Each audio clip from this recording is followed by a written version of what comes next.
اللہ جب کسی سے ناراض ہوتا ہے رزق نہیں چھینتا، آب و دانہ بند نہیں کرتا، سورج کو حکم نہیں کرتا کہ اس کے آنگن میں روشنی نہیں پھیلانی، چاند کو نہیں روکتا کہ تیری کرنیں اس کے ویڑے میں نہیں پڑنی چاہیے، بلکہ اللہ جب کسی سے ناراض ہوتا ہے سجدوں کی توفیق چھین لیتا ہے۔ سجدوں کی توفیق چھن گئی تو پھر سمجھو اللہ ناراض ہے، اللہ راضی نہیں ہے۔ اور اگر سجدوں کی توفیق نصیب ہو جائے، کسی نے واصف علی واصف مرحوم سے پوچھا تھا کہ کیسے ہمیں پتا چلے گا کہ ہماری نماز قبول ہو گئی ہے، تو انہوں نے کہا تھا ایک نماز کے بعد دوسری عطا ہو جائے تو سمجھ لو پہلی قبول ہو گئی ہے۔ تو نمازوں کا نصیب ہونا یہ اللہ کی رضا اور اللہ کی خوشنودی کی دلیل ہے، اور سجدوں کی توفیق کا چھن جانا یہ اللہ کی ناراضگی کی دلیل ہے۔ میں اور آپ دیکھیں کہ ہم کہاں کھڑے۔ دیکھیے دولت تو کفار کو بھی ملتی ہے، اللہ دولت اسے بھی دیتا ہے جس سے راضی ہے، اسے بھی دیتا ہے جس سے نہیں راضی، لیکن سجدوں کی توفیق اسے ہی دیتا ہے جس پہ وہ راضی ہے۔ تو 5 گانا نماز شعار زندگی بنا لیجئے، نماز قضا نہ ہونے پائے۔ قیامت کے دن بے نمازی اس صف میں کھڑا ہوگا جس صف میں نمرود کھڑا ہوگا، جس صف میں حامان کھڑا ہوگا، قارون کھڑا ہوگا، شداد کھڑا ہوگا۔ مجھے بتائیے ہم میں سے کوئی یہ گوارا کرتا ہے ہم اس صف میں کھڑے کر دیے جائیں جہاں دشمنان خدا کھڑے ہوں؟ آج کوئی نماز پڑھے یا نہ پڑھے، حشر کے دن حکم ہوگا کہ اللہ کے حضور سجدہ کرو، ہر کوئی سجدہ کرنا چاہے گا، جو نہیں پڑھتا وہ بھی کرنا چاہے گا، لیکن بے نمازی کی کمر اکڑ جائے گی، وہ آرزو رکھنے کے باوجود سجدہ نہیں کر پائے گا۔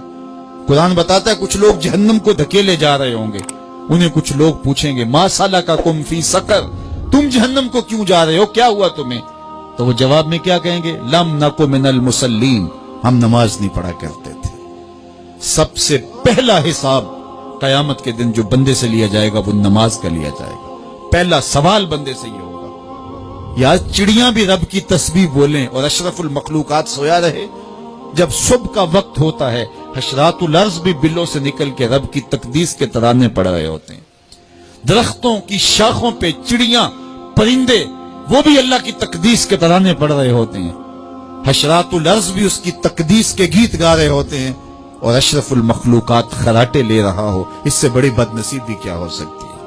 آئیے 5 گانا نماز شعار زندگی بنا لے۔ اس مجلس میں اگر کوئی بے نمازی ہے تو آج عزم مصمم کر کے یہاں سے لوٹے کہ آج کے بعد نماز نہیں چھوڑوں گا، اور اگر آپ 5 گانا نماز کی عادت رکھتے ہیں تو آپ کو مبارک ہو، لیکن یہ عزم کر کے جائیے اپنے گھروں میں، اپنے اعزاء و اقرباء اور اپنے دوستوں میں اس زور سے تلقین اور تاکید کریں گے نماز کی کہ وہ پکے نمازی بن جائیں گے۔ بندہ بندگی سے سجتا ہے، زندگی آمد برائے بندگی، زندگی بے بندگی شرمندگی۔ اگر زندگی میں بندگی نہیں تو زندگی کے پلے ہے کیا؟ علماء نے لکھا ہے کہ یہ سارے درخت حالت قیام میں ہیں، چوپائے حالت رکوع میں ہیں، مینڈک تشہد میں ہیں، اور حشرات الارض سجدے میں ہیں، اور انسان اشرف المخلوقات ہے۔ اس کی عبادت میں درختوں کا قیام بھی رکھا گیا، اور رکوع بھی رکھے گئے، اور سجدے بھی رکھے گئے، اور قعدے بھی رکھے گئے، اس لیے تاکہ اس کی عبادت تمام مخلوقات کی عبادات کی جامع بن جائے۔ لیکن اس کے باوجود اللہ کے حضور سجدہ ریز ہونا پسند نہ کرے تو بتائیے کیسے رحمتیں اس کے اوپر اتریں گی؟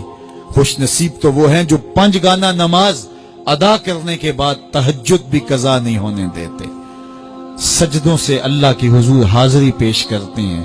سب سے زیادہ بندہ اللہ کے اس وقت قریب ہوتا ہے جب سجدے میں سر رکھا ہوا ہوتا ہے۔ انسان کے اشرف اعضاء اس کے سر میں ہیں، بولنے کی قوت زبان سر میں، دیکھنے کی قوت آنکھیں سر میں، سونگنے کی قوت ناک سر میں، چکھنے کی قوت زبان سر میں، سننے کی قوت کان سر میں، سوچنے کی قوت دماغ سر میں، اور سر مالک کے در پہ۔